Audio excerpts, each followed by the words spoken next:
Hello po, good evening. So ngayon pakita ko sa inyo paano mag-download nung resume na nagawa nyo sa seamanbio.ph.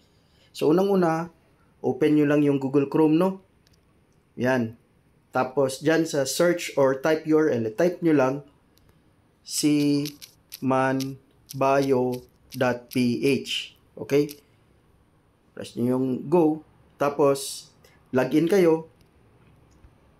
Yan, nandyan na yung email ko, naka-record na yan, at saka password.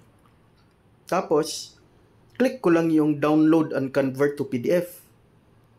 So, eto, nakasulat na yan, objective, education, travel documents, vaccination records, COC licenses, certificates training, C-base experience. O, nandyan na yan.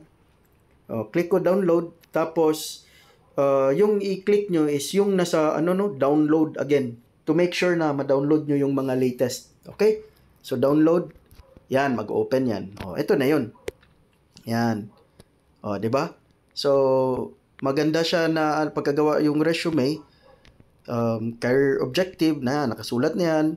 Yung details nyo, yung educational background, travel documents, di ba? Tapos, vaccination records, may yan, licenses, yan, nakasulat, trainings, tapos yon C-base experience, automatic na compute yung dyan, ilang araw o months ka na sa trabaho. Okay? So, back natin. Yan, kung may baguhin kayo, so, kunyari, ito, objective, baguhin natin. Click nyo yan yung pencil na icon, tapos dito, generate. Or, kayo mag-edit.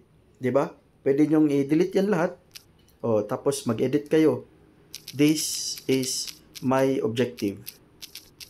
Okay? So, pwede yan. Or, click nyo yung generate para gusto nyo yung inspiration. Paano gumawa ng career objective? Click nyo yung generate. Yan. Seeking a responsible and challenging seafaring position. Kaya, try nyo ulit. Driven by commitment to maritime safety and efficiency. Yan, committed to excellence. So, try nyo lang until, kung gusto nyong mag-edit, edit nyo lang. Ito, gusto ko to. Okay? So, save.